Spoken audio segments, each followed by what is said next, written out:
Hi, this is Jacob Kelly from Shalgraves Magazine at Wizard World Chicago 2019. I'm here with the fabulous professional wrestler Tara Victoria Lisa Marie Varon. How you guys doing? Thank you for having me on your show. I appreciate it. Another great Wizard World, which is so exciting. I got to meet, I fangirled out completely John Travolta and Jeff Goldblum. I was trying to act cool, and can I take a picture with you? You know what I mean? And I was like, I hate my face because I'm smiling. We're so big. I was like, I had a watch of him staying alive, and the hands used to go like that, and I had a trash can with him on. It was a great Wizard World. I can go home right now and be happy. It's funny hearing that and knowing that you could totally kick both their butts at the same time, and you're geeking out over them. I geeked out, but I'm a geek. And you guys know I do a lot of Comic-Cons and Wizard Worlds and C2E2 and all that kind of stuff. I believe we've had a convention with you. We just couldn't get you because we were so busy at one point. Which kind of... Can you listen to this? I'm sorry. That's my ringtone. The Star Wars. Yes. So I kind of... My people.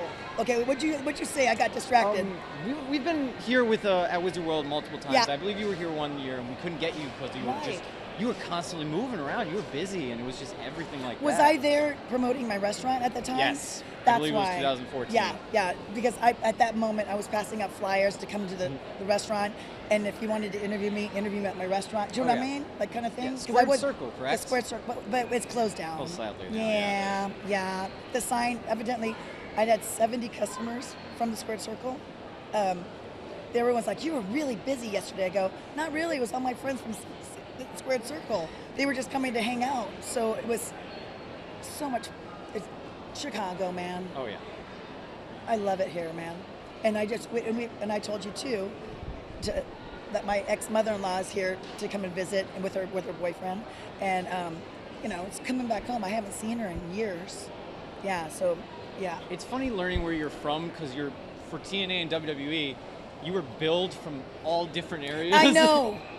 I live in San Diego now, and I know. Like they bill me sometimes Louisville, Kentucky, Chicago, Illinois. Oh yeah. Los Angeles, California. I know, but I'll be honest with you. My mom used to call me a gypsy. I moved a lot. So. They were like, "Where do I bill you from?" I go, "Anywhere. Whatever you want, whatever you want, So a question I have is, you definitely talked about how we shouldn't ask questions that we've already asked because they've already been asked to you, because everybody hears the same thing. So my question is, you were one of the instrumental people for wrestling back when WWE had only hired like models and people for their looks. You actually were out there and you were kicking butt. Yeah. Like, it was you, Molly Holly, yeah, like Jazz, Jackie Jacqueline Moore. Yes. Yeah. We had a fierce group. I mean, it was, and Lita, like all these amazing people. And, we did do hardcore matches, we're the Revolution now. Everybody's like, what do you think about the women's evolution, right? Is that what they call it? Revolution. But the pay-per-view's Evolution. Okay, yes. Sorry. My bad. And, they were like, "Oh, how do you feel? Do you wish you had the ladder match? Do you wish you had the elimination chamber?" And I go, "Not really. Those hurt. I'm gonna be honest with you. Those are more dangerous." Did a cage match. Yeah, I did cage match, hardcore, street fights, and it's people are like, "Are those your favorite matches?" No, because you hurt after those matches. Well, do you know what I mean? You also were in TNA Knockout Division, which was the Women's Revolution before the Women's Revolution. I'm going to stand on that. I'll die on that hill. When I was done with WWE, I never said the word retire, but I was watching TNA because it was not the cookie cutter mold of the girls, right? The knockouts. And there's all these girls. I was like, I've never wrestled her. And then I had a 90-day no-compete clause, and my day that it expired, I got a phone call from TNA. And I was like, well, let me think about it. But we want to debut you tomorrow. I said, well, I got to read your contract, So, it's, you can't just, Okay, Oh, yeah. sign me. Do you know what I mean? But I had such amazing opponents. Do you know what I mean? Yeah. Like awesome opponents, and the pay wasn't that great there. I'll be honest with you, but when you love wrestling, you'll, you know, it's you just do it because you love it. Do you know what I mean? Yeah. One thing I've always credited you with is we were actually watching some of your matches last night as well, and we noticed that you have this really great creativity with your matches, whether it be moves or anything like that. Okay. And also the Halloween costume match where you decided to go out in the sumo wrestling. I did that strategically because I thought I'd be too heavy to eliminate me. And then it took 2 girls to eliminate me because I was so heavy. So I thought I was being really smart.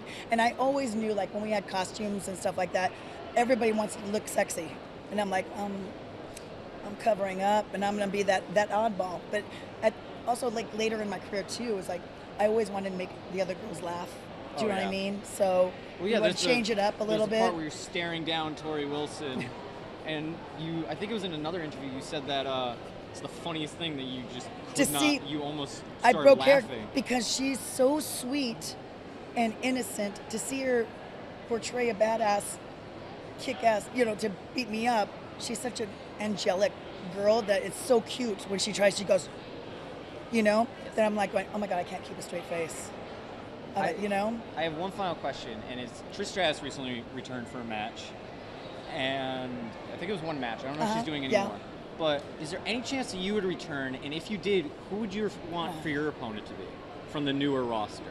Well, Charlotte, I'm a big fan of, and Natty, but we used to work together.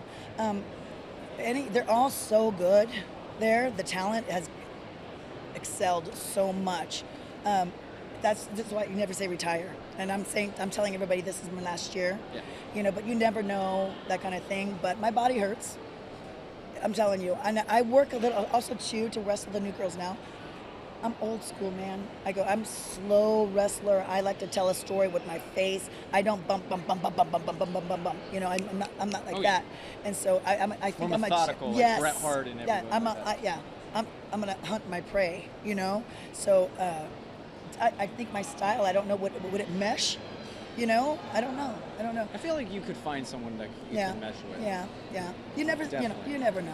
Maybe like Asuka or... yes, everybody, yes. Emma Moon, maybe? Yeah, Amber Moon, okay, about her. I knew her prior from the indie wrestling, and I was at Shimmer, which is at Berwyn here in Chicago, and I pulled her aside. I said, can I talk to you? I watched her match, and it's not my place. I'm not a Shimmer girl, right? So I was like going, you are so good out there. I go, can you send me pictures of wrestling gear? And like, they're not gonna tell you to lose weight. I go, but like, have a little bit more, that kind of stuff. But I wanted to give her my feedback. And you don't ever want to tell a girl that you need to lose weight. It's a terrible thing. But when you watch TV, you know what you're watching, right? What these girls look like. So I gave her some tips because I wanted to see her make it. So I'm a huge fan of hers. I actually have one final question. Okay. This is a really quick one. Chyna was not in the Hall of Fame for a very long time. Yeah. And she will be inducted, if not already. She is. She already, recently inducted. With the DX. Yes. Yeah. How does that make you feel knowing that she also was like someone that helped you get to where you are? Well, she should have been inducted, but she finally.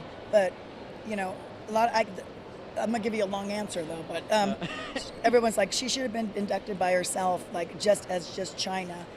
But she's still inducted. She's the ninth wonder of the world. Yeah, but she's still inducted. It doesn't matter. I don't. You know what I mean?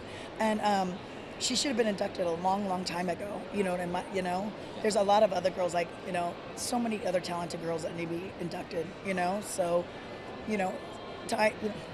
it's not our decision to. Everybody asks me, "Are you going to be in the Hall of Fame?" I don't know. Do you think she was held back because of that scandal with Triple H and Stephanie McMahon in any way?